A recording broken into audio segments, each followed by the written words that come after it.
Moro, se on Mikael täällä taas ja tänään keskustellaan, että minkä takia yksityissijoittajat häviävät indeksille. Eli tähän on 4 helppoa syytä, joten käydäänpä ne läpi. Ensimmäisenä, yksityissijoittajat ovat liian itsevarmoja. Tämä näkyy siinä, että suurin osa ei halua sijoittaa rahastoihin tai indekseihin, vaan he luottaa siihen, että omilla sijoituspäätöksillä ja valinnoilla tulee paras tulos. He tekevät jonkunlaista analyysiä tai sitten omalla mututuntumalla tai sillä, mitä on kuullut muilta, niin niiden perusteella sijoittaa, eikä ole itse perehtynyt siihen aiheeseen.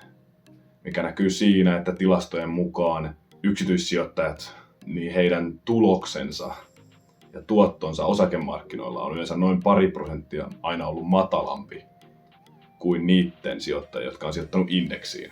Eli tämä on syy siihen, että yksityissijoittajat luottaa liikaa itteensä, ja toinen syy on siihen, että ne, ketkä luottaa itseensä liikaa, niin ne tekee enemmän kauppaa kuin muut. Ja mikäli yksityissijoittajat tekee enemmän kauppaa, niin indeksirahastot tekee vaan noita muutoksia silloin, kun indeksistä tippuu tai siis yhtiö pois ja tulee toinen yhtiö tilalle, tai kun jaetaan osinkoja ja ne sijoitetaan takaisin indeksin osakkeisiin. Joten jos yksityissijoittaja tekee paljon enemmän kauppaa, eli myy sen mielestä huonoja yhtiöitä ja ostaa tilalle hänen mielestään hyviä, niin totta kai siihen tulee kaupankäyntikuluja. Nämä kulut syövät yksityissijoittajien tuottoa, mikä vaikuttaa siihen, että yksityissijoittajat häviävät yleensä indeksille.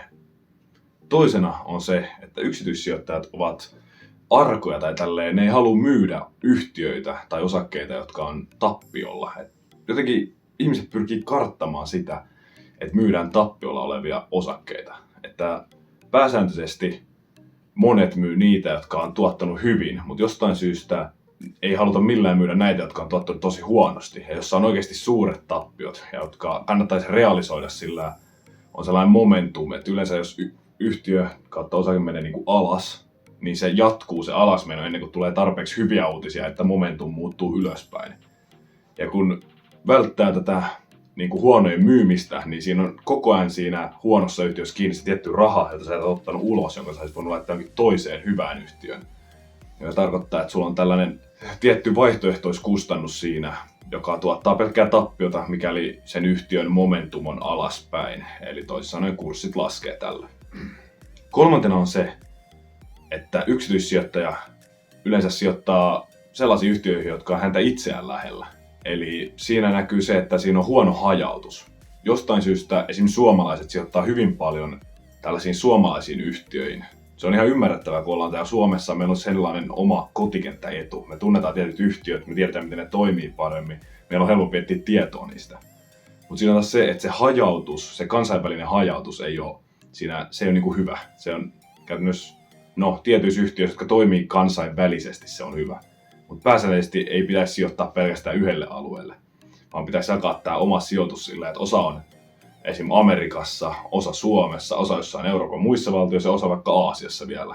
Että siitä tulee hyvä hajautus, joka pienentää tätä tietyn maa-alueen riskiä.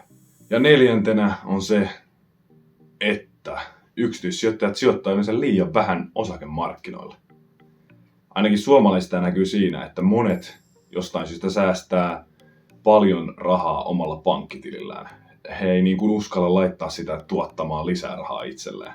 Vaikka helpoin tapa just olisi, että mikäli ei halua perehtyä osakkeisiin tai ei ole sellaista kiinnostusta tai aikaa, mutta haluaa kuitenkin voittaa inflaation silleen, että sun rahan ostovoima ei laske, niin se olisi tärkeää, että sä joko puhuu ammattilaiselle tai sitten, että sä laitat tietynlaiseen indeksirahastoon sen rahan, jolloin se tuottaa sulle säännöllistä keskiarvovoittoa, joka voittaa varmasti sen joko korkorahaston tai sitten, että inflaatio ei syö sen arvoa. Et on tärkeää, että ne olisi jossain muualla kuin pankkitilillä, jolloin rahan arvo vähenee. Pankkitilillä on tietenkin hyvä olla pahan päivän parainen rahaa, mutta jos siellä on oikeasti paljon rahaa, niin se on turhaa.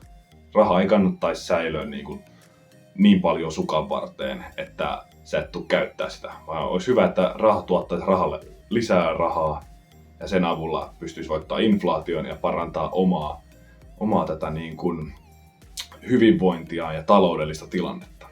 Ja tässä 4 on myös se, että osakkeethan on tuottanut pääsääntöisesti kaikista arvoluokista parhaiten pitkällä aikavälillä, jos virtuaalivaluutta ei ota mukaan, mutta virtuaalivaluutta ei pidä tällä hetkellä niin kuin tällaisena primaariassettina, että ne on enemmänkin tällainen todella riskinen sijoitus, joten niitä ei ota mukaan tähän kalkyyliin, mutta kuitenkin niin osakkeet on pääsääntöisesti tuottanut kaikista muista parhaiten, ja sen takia monet on jäänyt pois, tai monet ei ole saaneet voittoa sen takia vaan, koska ne ei ole uskaltanut laittaa tiettyä osaa varallisuudestaan kiinni tiettyihin yhtiöihin tai indeksiin.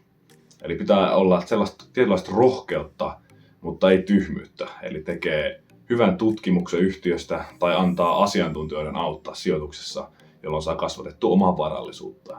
Kiitos kun katsoit tätä video. Se oli Mikael taas täällä ja nähdään seuraavassa videossa. Morjes!